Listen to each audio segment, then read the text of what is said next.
प्रशांत यादव और आज है 15 फरवरी। स्वागत करते हैं अपने यूट्यूब चैनल बी पॉजिटिव में और शुरू करते हैं दैनिक जागरण न्यूज़पेपर का 15 फरवरी का संस्करण। इसमें क्या क्या है आइए जानते हैं। सबसे पहले वही चुनावी बातें। उत्तर प्रदेश में कल 3 राज्यों में चुनाव हुए थे, तो उत्तर प्रदेश में 62, उत्तराखंड में 65 और गोवा में 72% के आसपास मतदान रहा। बहुत अच्छी खबर है ये हमारे देश के लोगों के लिए, क्योंकि जो वोटिंग हमारा अधिकार है उस पर लोग अच्छे तरीके से काम कर रहे हैं। आगे फिर वही कहीं ना कहीं चुनावी माहौल की बातें ही चल रही हैं। कांग्रेस में एक परिवार रिमोट से चला रहा है राज्यों की सरकारें, तो इस पर ज़्यादा हम ध्यान नहीं देंगे। बात कर रहे थे इस चीज़ की कि सुरक्षा के लिए खतरा बने चीन के जो 54 और ऐप हैं उन पर रोक लगा दी है। रोक किसने लगाई है? तो रोक लगाई है हमारी जो मिनिस्ट्री होती है इलेक्ट्रॉनिक्स एंड IT मंत्रालय, उसने लगाई है, क्योंकि वही इन सारी चीज़ों को देखता है। गूगल ऐप और एप्पल स्टोर में भी जो ये ऐप थे जो कि मतलब कहीं ना कहीं सिक्योरिटी को इशू बना रहे थे, उनके लिए खतरा जनरेट कर रहे थे, वहाँ से भी इन प्रतिबंधित चीनी ऐपों को हटा दिया गया है।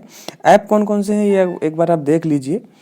तो यहाँ पे लिखा हुआ है, कुछ ऐप दिए गए हैं, जैसे कि जो जितने भी ब्यूटी कैमराज वाले होते हैं ना, कि beauty camera pro, beauty pro and cute beauty pro ये करके, तो इनमें और जो बहुत सारे ऐसे आते हैं ना चैट, वीडियो चैट वगैरह, और ये सारे ऐसे होते हैं जो कि हमारे डेटा कहीं ना कहीं दूर रखे हुए जो इस तरीके के सर्वर्स हैं वहाँ पे भेजते रहते हैं। तो जो हमारी मिनिस्ट्री है इलेक्ट्रॉनिक्स एंड कम्युनिकेशन, उसने इनको प्रतिबंधित कर दिया है। आइए एक बार नज़र डाल लेते हैं।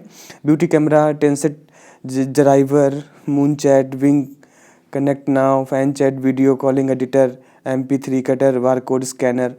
तो प्लीज़ एक बार ये देख लीजिएगा। बाकी आपको पता ही है कि डिटेल में आपको पढ़ना है तो इस न्यूज़ पेपर को, तो आप मैं इसके उसमें दे देता हूँ डिस्क्रिप्शन में अपने टेलीग्राम चैनल का लिंक, वहाँ से आप इस PDF को डाउनलोड करके पढ़ सकते हैं। बाकी नेक्स्ट खबर में आते हैं, तो है इसरो ने अंतरिक्ष में भेजे हैं 3 सैटेलाइट कौन कौन से हैं? सैटेलाइट EOS-04 करके तथा 2 अन्य छोटे सैटेलाइट्स हैं, पहुंच चुके हैं। और मतलब हमारे इसरो ने कहा भी है कि बहुत जल्दी ये सैटेलाइट जो है वो अपने आंकड़ा और जो डेटा है वो प्रोवाइड करना शुरू कर देंगे। बाकी आप अगर शेयर मार्केटिंग कर रहे हैं या बाज़ार से जो हमारा शेयर मार्केट है उससे ताल्लुकात रखते हैं, तो कल का दिन बहुत ही भयानक था। बहुत ज़्यादा गिरावट आई हमारे सेंसेक्स में, 1747 अंक गिरा है। तो ये उन लोगों के लिए थोड़ा सा एक दुखद घटना रही कल के लिए। बाकी मार्च के बाद कोरोना महामारी में मिल सकती है मुक्ति। आपको पता ही है, धीरे धीरे हमारा इम्यून सिस्टम भी इस चीज़ों को हैप्चुअल हो जा रहा है, तो इतना ज़्यादा प्रभाव नहीं डाल रहा है कोरोना पर हमें। बाकी नेक्स्ट खबर पे आगे बढ़ते हैं। स्वास्थ्य मंत्री के निर्देश पर निजी लैबों के दलालों पर सख्ती होगी। तो आपको पता ही, जब हम कोई किसी ब्लड रिपोर्ट के लिए जाते हैं या किसी लैब में किसी भी टेस्ट का ब्लड रिपोर्ट हो या हमारे स्किन का कोई या कोई हमारी बॉडी का रिपोर्ट निकालना हो, तो जो निजी लैब है वहाँ पे बहुत दलाली चलती है, धांधलीबाजी चलती है। मतलब अनाप शनाप पैसे लेते हैं, जिनका इतना मतलब रेट नहीं होता, फिर भी देना ही पड़ता है हमें। तो वहाँ पे स्वास्थ्य मंत्री ने कहा कि हम ऐसी चीज़ों पर नकेल कसेंगे।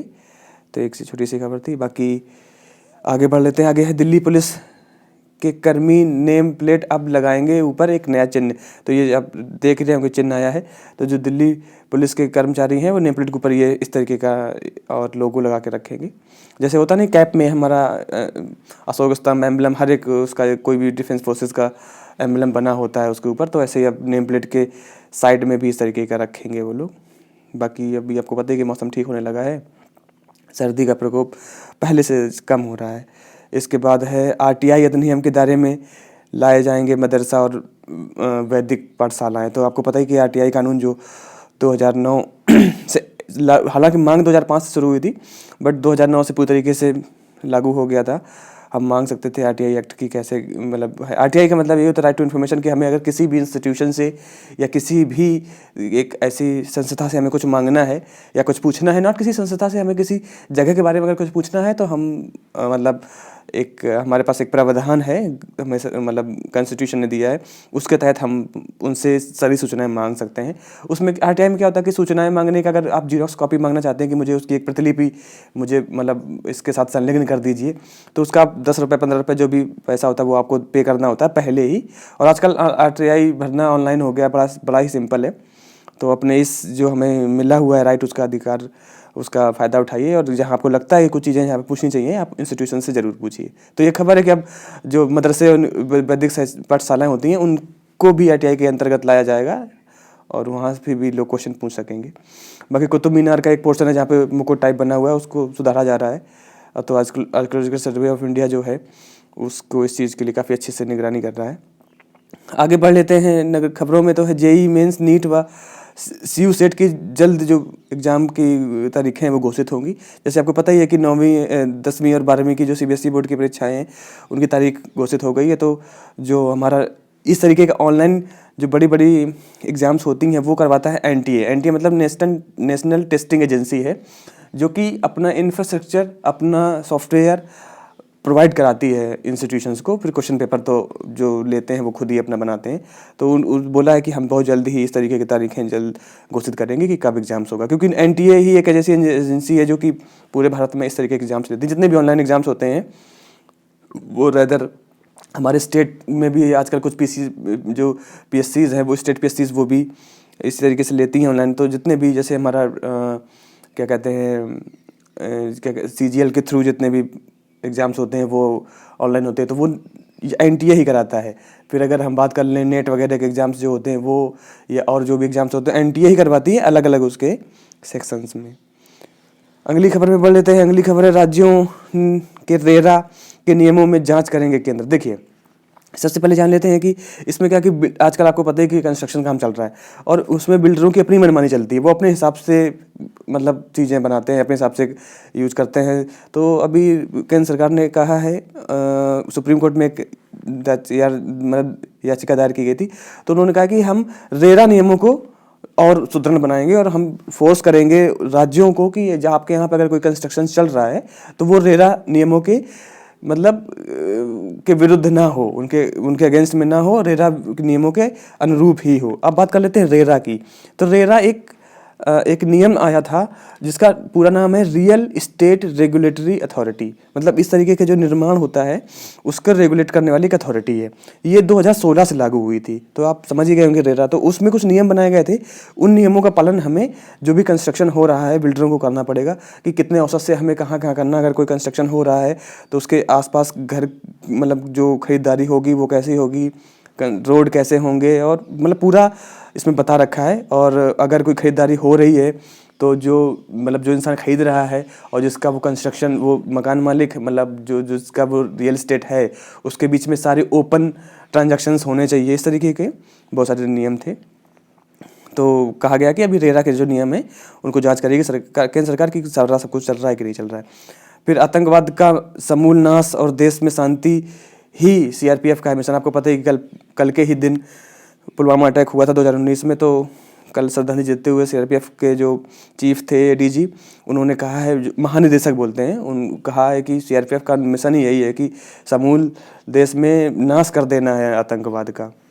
तो काफ़ी दुखद घटना थी वो।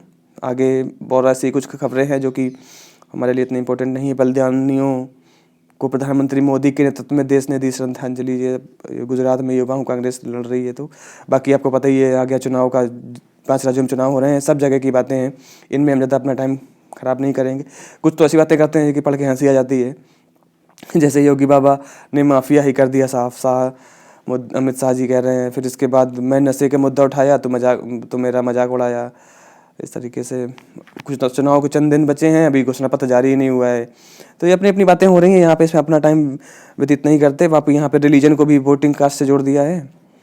तो ये अगर आपको डिटेल में पढ़ना है तो आपको पता ही है, आप चले जाइएगा हमारे टेलीग्राम चैनल में, वहाँ पे आप आराम से पा सकते हैं। एक चीज़ और मैं बताना चाहूँगा कि अगर आपको इन्हीं खबरों को, जैसे कोई टॉपिक हो गया रेरा या जैसे अभी सैटेलाइट हमारा लॉन्च हुआ है, इनको अगर आप डिटेल में पढ़ेंगे तो हमारे ही चैनल में एक और हमारा इनिशिएटिव है जिसको बोलते हैं 5 का पंच। वहाँ पे आप जाएंगे तो वहाँ आपको थंबनेल में ही दिख जाएगा कि किस किस टॉपिक पे बात हुई है, और वहाँ पे आपको डिटेल में बिल्कुल, क्योंकि वो उसी बेसिस पे ही बनता है, उनको ही और अच्छे से एक्सप्लेन करके बनाते हैं। क्योंकि यहाँ हमारा मेन मुद्दा रहता है आपको न्यूज़पेपर बता दें, ज़्यादा टाइम ना लें। वहाँ पे चीज़ों को और कंसेप्चुअल कैसे हम समझ सकते हैं वहाँ पे, तो आप प्लीज़ वो भी जो इनिशिएटिव है 5 का पंच वहाँ वो भी देखिए। बाकी आगे बढ़ लेते हैं खबरों में। खबर है सार्वजनिक व्यवस्था के नाम पर मौलिक अधिकारों पर प्रतिबंध नहीं लगा सकते। आपको पता है हिजाब मामला चल रहा है, तो इसको अब अलग अलग लोग अलग अलग नया दायरा दे रहे हैं, क्रिटिसिज्म करने का उनका तरीका है। तो वो लोग बोल रहे हैं कि अगर हमारे मौलिक अधिकार में कुछ ऐसा है तो प्लीज़ सार्वजनिक व्यवस्था के नाम पर हमें उनका मतलब उन पे प्रतिबंध मत लगाया जाए, इस तरीके की बात की गई है। बाकी आपको पता ही है कि अभी एबीजी जो शिपयार्ड कंपनी थी, जो मतलब शिपयार्ड को बनाती और उनको क्या कहते हैं रिपेयर करती थी, वो काफ़ी बड़ा बैंक का धोखाधड़ी का मामला आया था। तो सीतारमन जी ने कहा कि बैंकों ने बहुत पहले ही मतलब ये समय रहते ही पकड़ ली उनकी ये धोखाधड़ी। बहुत अच्छी बात है ये। हालांकि हो तो गया है, अब देखते हैं कितना पैसा रिकवर कर पाती है हमारी सरकार। बाकी इसके बाद खुद ऐसी कुछ ऐसी हैं जिसमें कि पॉलिटिकली न्यूज़ हैं, उसमें हमें कितना करना नहीं है। इसके बाद 37 दिन बाद 5 लाख से नीचे आया एक्टिव केस। बात कर लेते हैं बिजनेस की। तो बिजनेस कल का दिन आपको पता ही है काफ़ी खतरनाक था। सेंसेक्स जो था वो 1747 अंक लुढ़क कर नीचे आया, तो अभी 56,405 में है। निफ्टी भी 531 गिरा। ये तो चीज़ें वैसे हम नहीं शेयर करते थे, लेकिन बता दिया कि बहुत नीचे गिरा था। सोना 49,519 रुपये में है, और चांदी जो है 63,827 रुपये का है। डॉलर जो है उसकी कीमत और बढ़ गई है, 75.58 रुपये का है। चलिए, ये तो थी कुछ बेसिक न्यूज़। बात कर लेते हैं। और तो मैंने एक दिन आपसे डिस्कस भी किया था कि बहुत अंतर होता है डिजिटल और क्रिप्टो करेंसी में। तो सरकार और आरबीआई दोनों के बीच में अब एकमत हो गए हैं। वित्त मंत्री ने कहा है कि अब बहुत जल्दी हमारी डिजिटल करेंसी भी आरबीआई रिलीज कर देगी, और जो क्रिप्टो करेंसी की मतलब ट्रेडिंग है उसको भी भारत सरकार लागू कर देगी। तो आने वाले समय में बहुत जल्दी हो जाएगा। इसके बाद ये क्वेश्चन हमारे लिए एग्जाम्स के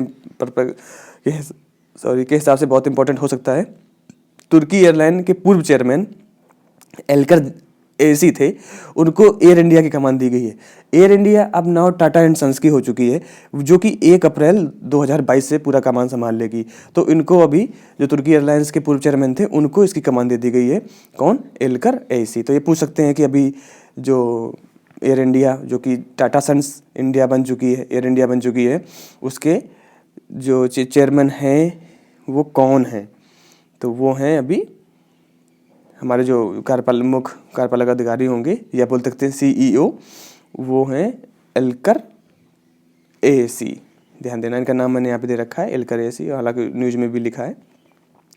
बाकी आगे पढ़ लेते हैं कि सैटेलाइट ब्रॉडबैंड बाजार में मुकेश अंबानी भी कूदे। देखिए, कुछ दिन पहले मैंने आपसे शेयर किया था एक वो कि जो एयरटेल कंपनी है वो वनवेब के साथ सैटेलाइट लॉन्च करेगी, और कम्युनिकेशन को और बेहतर बनाने के लिए उन्होंने कुछ 148 क्या कहते हैं सैटेलाइट्स अपने उससे प्रक्षेपित भी कर दिए गए हैं, जबकि 168 शायद अराउंड उनको कुछ करने थे। तो ऐसे तो अभी क्या है कि मुकेश अंबानी जो कि एशिया के सबसे अमीर आदमी, ये याद रखना है, एशिया के सबसे अमीर इंसान है मुकेश अंबानी, वो भी अब सैटेलाइट ब्रॉडबैंडिंग की मार्केट में कूद पड़े हैं। इन्होंने लग्जमबर्ग की कंपनी है SES के साथ एक संयुक्त उपक्रम बनाया है, जिसको जियो स्पेस टेक्नोलॉजी के नाम दिया गया, क्योंकि जियो के उसमें 51% शेयर है और SES के 49%। और मैंने कल आपसे बताया था कि उसी का ही डंका बजता है जिसका 51% से शेयर धारक जो होते हैं वो ज़्यादा होते हैं, हिस्सेदारी जो होती है वो ज़्यादा होती है। तो जियो का है, इसमें जियो का नाम आएगा, और इसमें अब ये बराबरी करेगा किसका? जैसे कि वनवेब एयरटेल करता था, एलन मस्क की स्टारलिंक और टाटा टेलीसेट के बीच में जो इस तरीके से था ना कि सैटेलाइट के बारे में, सैटेलाइट अभी मतलब कम्युनिकेशन प्रोवाइड कराने की बात कर रहे थे, तो ऐसे अब जियो भी करवाएगा। और आपको पता है कि 5G भी आने वाला है, तो कहीं ना कहीं आने वाले समय में कम्युनिकेशन जो हमारा होगा वो बहुत ही बेहतर और सुचारू रूप से चलेगा, क्योंकि बड़ी बड़ी देश की कंपनियाँ भी इसमें शामिल हो रही हैं। चलिए आगे बढ़ लेते हैं। आगे वही है कि जब जो पाम ऑयल है उसकी गिरावट में, उसकी मतलब आयात में गिरावट आई है। ये चीज़ें तो डेली बेसिस वाली हैं, इतना हमें ध्यान नहीं देना है। बाकी जबरन अगर किसी का मतांतरण हो रहा है तो ये चीज़ें क्या ही बोलें। हालांकि अगर देखा जाए देश हित में तो नहीं है इस तरीके से कि जबरन किसी को क्यों ही धर्म में या उनका अंतरण करवाना। आगे बढ़ लेते हैं। नेक्स्ट खबर है कि ईडी ने मानव बाल की तस्करी से जुड़ी मनी लॉन्ड्रिंग रैकेट का किया पर्दाफाश। तो ईडी मतलब इन्फोर्समेंट डायरेक्टरेट होता है। बाकी आपको पता है कि डिटेल में आपको जाना है तो आप प्लीज़ वो 5 का 5 जो प्रोग्राम है उसको सुनिए, कि ईडी के बारे में बहुत अच्छे से समझाते हैं। उसमें टॉपिक्स डेली के टॉपिक्स वहाँ पे जाकर डिस्कस कर लेते हैं, तो ज़्यादा डिस्कशन के लिए आपको पता है आप वहाँ पे जाके देख सकते हैं। बाकी रही बात यहाँ पे कि छोटी सी न्यूज़ थी। न्यूज़ की बात है कि मानव बाल किस लिए जाते हैं। तो मानव बाल आपको पता है 2 चीज़ों में हो जाते हैं। एक तो जो आपको पता है कि हमारे जो पानी के जहाज़ होते हैं या वहाँ पे जो नाव वगैरह होती है, उनको कैसे उनको बांधते हैं, तो वो जो रस्सी होती है वो बालों से बनती है, और वो बाल हमारे मानव के बाल होते हैं। ठीक है। तो एक तो उसका काम हो गया। दूसरी काम होती है जो बड़े बड़े विग बनते हैं ना, जैसे जिनके जिनके सर के बाल नहीं हैं बट फिर भी वो अच्छे मतलब जो विग बनवाते हैं पहनने के लिए, तो उनका भी काम होता है। तो बाल यहाँ से जैसे जो जिसके मनी लॉन्ड्रिंग होती है ना, इस तरीके की तस्करी होती है ना, मानव बाल की, उच्च कोटि के बालों की तस्करी होती है, और वो फिर वहाँ पे जाते हैं, उनको और रिफाइन करके इस तरीके की चीज़ें बनाई जाती हैं। तो मतलब मानव बाल का क्या क्या उपयोग हो सकता है वो मैंने आपको थोड़ा बताना चाहा। बाकी विचार पेज नंबर 8 में विचार करके जो रहता है उसमें बोला गया कि यही समय है समान नागरिक संहिता को लागू करने का। तो इसमें उन्होंने बताया कि क्या क्या है। बाकी समय कोई भी हो, अच्छे काम का कोई निर्धारित समय नहीं होता। अच्छे काम का हमेशा समय होता है। वो जो अच्छा काम है उसको कर ही देना चाहिए, क्योंकि समय उसके लिए सारे अनुचित ही होते हैं। उसके लिए कोई समय खराब या बहुत अच्छा नहीं होता। बाकी पेज नंबर 9 में विचार विमर्श करके आया कि उच्च शिक्षा को रोजगार से जोड़ने की कवायद होगी। तो आपको पता ही यूजीसी विश्वविद्यालय अनुदान आयोग जो होता है, जो कि मतलब जो हमारे विश्वविद्यालय होते हैं स्नातक से ऊपर की जो शिक्षाएं होती हैं, उन स्कूल्स मतलब कॉलेजेस को वो रेगुलेट करते हैं, यूनिवर्सिटीज़ के लिए उनका रेगुलेट करते हैं, उनको मॉनिटर करते हैं। तो उन्होंने कहा है कि अब हम उच्च शिक्षा को इस तरीके से बनाएंगे कि वो रोजगार प्रोवाइड करवा सके। मतलब वही नहीं कि बस हम ग्रेजुएशन कर लिए, पीजी कर लिए और बाद में किताबी कीड़े बन गए, और किताबी कीड़े भी ढंग से नहीं बन पाए। तो एक मुहिम चला रहे हैं वो कि इस तरीके से बात कर रहे हैं कि हम ऐसे कौशल का विकास कराएं लोगों के साथ कि उनको मतलब जो है वो रोजगार परक शिक्षा हो उनकी। तो यूजीसी की एक पहल है, देखते हैं इसके दूरगामी क्या प्रभाव साबित हो सकते हैं। बाकी तो वही थोड़ी सी पॉलिटिकल बातें हैं। सख्त निगरानी आवश्यक है। वो तो हरे भरे हों पार्क, ग्रीनरी पे काफ़ी फोकस किया जाता है, क्योंकि उससे हमें कहीं ना कहीं आत्मिक शांति भी मिलती है। इसके बाद एक ये चीज़ रहा कि इलेक्ट्रिक वाहनों व संचार उपकरणों में होगा इलेक्ट्रॉन मोबिलिटी ट्रांजिस्टर का उपयोग। तो एक इस तरीके का आईआईटी इंदौर है, उसने एक नए तरीके का ट्रांजिस्टर बनाया है, इलेक्ट्रॉन मोबिलिटी का है। इसमें क्या होगा कि ये जो इलेक्ट्रिक व्हीकल्स होंगे या संचार जो उपकरण होंगे उनमें ये लगेंगे। एक ट्रांजिस्टर टाइप होता है छोटा सा, देखे हुए ट्रांजिस्टर जो हमारे एसीज वगैरह होते हैं ना, मतलब जो चिप वगैरह होते हैं उसमें लगे होते हैं। तो फ़ायदा उसमें क्या क्या होगा बताया गया है कि काफ़ी अच्छी तरीके से काम करेगा। 5G 6G तकनीकी को ये मतलब उसमें भी काम कर पाएगा, और जितने भी आधुनिक उपकरण हैं उसको बनाने में ये काम करेगा। मतलब चिपिंग सेक्टर में भारत का एक बहुत ही बड़ा योगदान दे सकता है इस तरीके का ये मोबिलिटी ट्रांजिस्टर। इसके बाद बिहार में आपको पता है कि पूर्ण रूप से शराबबंदी है। तो वहाँ पर एक लोगों ने बोला है कि ये तो मतलब कहीं ना कहीं हमारे संवैधानिक हक की जो हमारी बात है या जो हमारे राइट्स हैं वो उनको हनन करता है। तो उन्होंने एक याचिका दायर की है कि आप बताइए कि ये क्या हमारे मतलब खिलाफ नहीं है हमारे राइट्स के, क्योंकि सारे अगर इस देश में सारे लोगों को समान राइट्स मिल रहे हैं तो बिहार के लोगों को शराबबंदी क्यों झेलनी पड़ रही है। तो सुप्रीम कोर्ट ने कहा है, कहा है कि आप बिहार गवर्नमेंट से कि आप इसका जवाब दीजिए कि क्यों आपने शराबबंदी बंद की है। बाकी कड़कड़ जोड़कर ये कहीं ना कहीं मोटिवेटिंग न्यूज़ है कि जो archaeological survey of India Bharat का पुरातत्व विभाग, उसने जैसे मध्य प्रदेश का ग्वालियर के लगभग 35 किलोमीटर दूर एक मुरैना करके ज़िला है जहाँ पे बटेश्वर मंदिर था। वहाँ पे क्या था कि वो बटेश्वर मंदिर था, बट एनी हाउ वहाँ पे क्या बोलते हैं पहाड़ वगैरह गिरे तो वो धराशायी हो गया। तो वहाँ को फिर जोड़ा गया कि आज मतलब वो उसको फिर से रिवाइव करके या पुनर्जीवित करके पुनर्निर्माण करके बनाया गया है। तो वही कि कड़कड़ जोड़कर 100 साल पुराने मंदिर को फिर से आकार दे रहे हैं। तो यही पुरातत्व विभाग के जो अधिकारी हैं उनकी ये फ़ोटो है, उन्होंने काफ़ी अच्छा काम किया है और ये उसकी मतलब पिक्चर है, इस तरीके से बनाया जा रहा है उसको। तो ये भी एक चीज़ है कि जो हमारी पुरातत्व चीज़ें हैं उनको सहेजा जा रहा है, सहेज के रखा जा रहा है। आगे बढ़ लेते हैं। नेक्स्ट है द्विपक्षीय, अब ये तो द्विपक्षीय वार्ताएं होती रहती हैं वैसे तो भारत और मालदीव, आप देख लेना कि मालदीव कहाँ है, उससे हमारे रिलेशंस कैसे हैं। इसके बाद फिलीपींस के साथ हमारी चर्चाएं हो रही हैं, तो फिलीपींस कहाँ है, एक बार इनकी लोकेशन आप थोड़ा सा देख लीजिएगा। बाकी केन्या के पूर्व, ये देखिए ये वाली जो न्यूज़ है, केन्या के पूर्व प्रधानमंत्री की बेटी की आंख के आयुर्वेद से लौटी रोशनी। तो केरल में एक आयुर्वेदिक हॉस्पिटल है जहाँ पे उनका इलाज चल रहा था उनकी बेटी का, और आयुर्वेद की वजह से उनकी आंखों की जो रोशनी थी वो पुनः वापस आ गई है। तो एक कहीं ना कहीं, क्योंकि आयुर्वेदिक इंडियन मेडिसिन सिस्टम माना जाता है, मेडिकल सिस्टम माना जाता है, तो बहुत अच्छा है हमारे इस तरीके से अगर किसी को फ़ायदा मिलता है। जो कि जब हमारा एलोपैथी काम नहीं कर पाया तो हमारा आयुर्वेद फिर काम किया है। तो एक एक बहुत बड़ी मतलब क्या कहते हैं अचीवमेंट है हमारे देश के मेडिकल सिस्टम की। इसके बाद नेक्स्ट है वही पुतिन को अमेरिका की से वार्ता की सलाह की, यूक्रेन और जो रूस चल रहा है। बाकी चलिए ये तो कोई बात नहीं, मैं काफ़ी बार आपसे डिस्कस कर ही चुका हूँ। मेन मुद्दा ये, मैं आपको बोलता रहता हूँ ना कि क्यों यूक्रेन और रूस का जो रिलेशन, मतलब जो बीच का मतलब ये दरार है वो अमेरिका के लिए चिंतित है। तो इसमें दिखाया गया है कि किस लिए है। तो हमने बताया था कि अपना ही फायदा देखने के लिए अमेरिका परेशान है। पहली बात तो ये है कि 30 साल बाद कोई ऐसा मुद्दा आया जब ये दोनों देश, मतलब रूस और अमेरिका, आमने सामने डायरेक्टली तो नहीं है बट इनडायरेक्टली युद्ध के मूड में है। इससे पहले जब अफगानिस्तान की बात हुई थी तब भी ऐसे ही हुआ था 1980 में। लेकिन उस टाइम पे क्या हुआ था कि कहीं ना कहीं रूस को ये लगा था कि चलो यार इस मुद्दे से पीछे हटते हैं, तो वो पीछे हट गया था, अमेरिका नहीं माना था। और आपको पता ही है कि फिर अफगानिस्तान का क्या हाल हो गया, वहाँ पे तालिबान और पता नहीं क्या क्या हो मजा। ऐसे ही यहाँ पे है। फिर इसका कहने कि अगर रूस यूक्रेन पे हमला कर देता है तो चीन को बढ़ावा मिल सकता है, क्योंकि चीन और रूस अच्छे देश हैं। तो वो चीन और चाइना, पाकिस्तान अमेरिका चाह रहा है कि चीन को बढ़ावा ना मिले। चीन, क्योंकि अगर अमेरिका को आज किसी से खतरा है अपनी डेवलपमेंट से तो वो है चीन से, क्योंकि चीन अमेरिका को कहीं ना कहीं पीछे कर दे रहा है। इसके बाद है कि अमेरिका में घरेलू स्तर पर महंगाई बढ़ने का भी खतरा है। तो मेन मुद्दा ये है क्योंकि यूक्रेन में भी क्रूड ऑयल के बहुत ज़्यादा रिसोर्सेज हैं, तेल का बहुत ज़्यादा रिसोर्सेज हैं।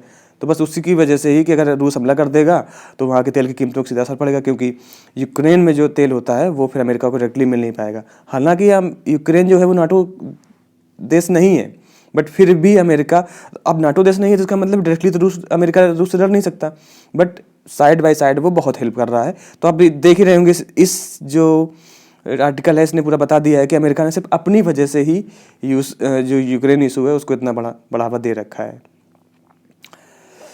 चलिए आगे बढ़ लेते हैं। आगे है कि इमरान खान ने कहा है कि जो आरएसएस है वो नाजीवाद है। तो वही है कि जाते जाते इनको समझ ही नहीं आता कि कैसे क्या बोल जाते हैं। कोई बात नहीं, अभी तो क्या ही बोले। इसके बाद कुछ और खबरें हैं खेल जगत से। तो आपको पता ही विराट कोहली का फॉर्म अच्छा नहीं चल रहा है, तो बोला गया है कि वहाँ पे जाके सही हो जाएंगे, यहाँ पे जाके सही हो जाएंगे। बाकी शादी हुई है, शादी करने वाले हैं जो ऑस्ट्रेलिया के ऑलराउंडर ग्लेन मैक्सवेल, वो 27 मार्च को एक भारतीय मूल की विनी रमन से शादी करेंगे। तो एक छोटी सी खबर है, अगर आप इंटरेस्टेड रहते हैं क्रिकेट की खबरों जानने के लिए तो आपके लिए बता दिया। बाकी सप्तरंग है, इसमें थोड़ा सा ज्ञान और स्वावलंबन और मन की शांति को बताने वाली थोड़ी सी चीज़ें हैं। अगर आप पढ़ना चाहते हैं तो एक बार पढ़ लीजिएगा, कितना कुछ खास है नहीं। आजकल में देख लेते हैं, आज के ही दिन 2017 में, याद रखिए 15 फरवरी 2017 को आज के ही दिन इसरो ने एक साथ 104 सैटेलाइट लॉन्च करके वर्ल्ड रिकॉर्ड बनाया था। ये आपको याद रखना है, कब? 15 फरवरी 2017 को। इसके बाद इससे पहले रसिया का कोई था जिसने 37 सैटेलाइट एक साथ लॉन्च किए थे। भारत ने 104 कर दिए, उसको कोई शायद अभी पीछे तोड़ नहीं पाएगा। इसके बाद है जो हम टेडी बियर करते हैं ना, हाँ अभी तो हालांकि वैलेंटाइन डे वीक और सब खत्म ही हो गया, तो उसमें भी टेडी बियर का जो पहली बार जो सॉफ्ट आया था वो आया था आज के ही दिन, मतलब 15 फरवरी 1903 को। तो ये दो खबरें थी जो मुझे लगा आपके साथ शेयर करनी चाहिए। हालांकि इतनी इंपॉर्टेंट तो नहीं है, बट इसरो वाली इंपॉर्टेंट हो सकती है। और जैसे कि आपको बताया कि आज EOS 04 से 3 इंडिया ने सैटेलाइट लॉन्च किए हैं। तो उनकी एक छोटी सी डिटेल है कि क्या क्या करेंगे, क्या क्या नहीं करेंगे। और वो स्पेस के जो स्पेस स्टेशन के जो वहाँ पर जो चीज़ें हैं इंडिया की, पृथ्वी की, वो वहाँ से पिक्चर भेजेंगे। बाकी एक ये खबर आई है, बताया गया है कि नींद के लिए नुकसानदेह है अगर आप सोने से पहले मीडिया का इस्तेमाल करते हैं। मीडिया मतलब मोबाइल का या टीवी का, इस तरीके का। तो एक कहीं ना कहीं क्योंकि आदत ही हो चुकी है आजकल की युवाओं की और हम सब की कि हम कहीं ना कहीं देखते देखते मोबाइल सोते हैं, तो वो थोड़ा सा अवॉइड कीजिएगा। वो बंद करने के बाद 5 मिनट के रिलैक्स कीजिए, फिर इसका आराम से सोइए। बाकी ये देश दुनिया, फिल्मी दुनिया की कुछ कहानियाँ हैं, बातें हैं, अगर आपको अच्छी लगे तो आप देख लेना। तो ये था आज का